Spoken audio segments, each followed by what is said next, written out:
ନମସ୍କାର ଦର୍ଶକ ବନ୍ଧୁ ସୁଭଦ୍ରା ହିତାଧିକାରୀମାନଙ୍କୁ ମିଳିବ 15,000 ଟଙ୍କା। ଜାନୁଆରୀ 26 ପ୍ରଥମ ସପ୍ତାହରେ ମିଳିବ 15,000 ଟଙ୍କା ସୁଭଦ୍ରା ଟଙ୍କା।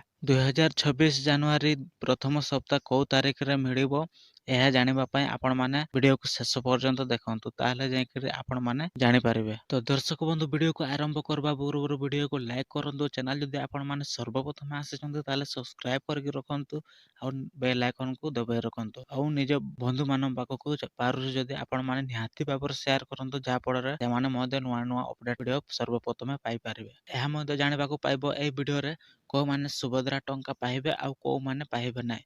ତ ଭିଡ଼ିଓକୁ ଶେଷ ପର୍ଯ୍ୟନ୍ତ ରୁହନ୍ତୁ।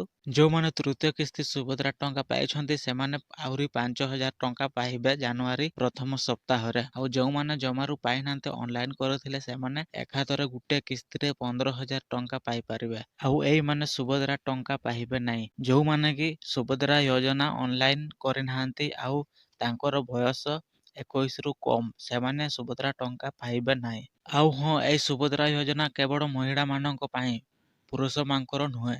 ତ ଭିଡ଼ିଓକୁ ଭଲ ଲାଗିଥିଲେ ଲାଇକ୍ କରନ୍ତୁ। ଚ୍ୟାନେଲ ଯଦି ନୂଆ ଆସିଥିଲେ ସବସ୍କ୍ରାଇବ କରି ରଖନ୍ତୁ, ବେଲ୍ ଆଇକନକୁ ଦବାଇ ରଖନ୍ତୁ, ଯାହାଫଳରେ ନୂଆ ନୂଆ ଅପଡେଟ୍ ଭିଡ଼ିଓ ସର୍ବପ୍ରଥମେ ପାଇପାରିବେ। ଦର୍ଶକ ବନ୍ଧୁ ପାରୁଛି ଯଦି ନିଜ ବନ୍ଧୁମାନଙ୍କ ପାଖକୁ ନିହାତି ଭାବରେ ସେୟାର କରନ୍ତୁ, ସେମାନେ ମଧ୍ୟ ନୂଆ ନୂଆ ଅପଡେଟ୍ ଭିଡ଼ିଓ ପାଇପାରିବେ। ରହିଲି, ଜୟ ଜଗନ୍ନାଥ।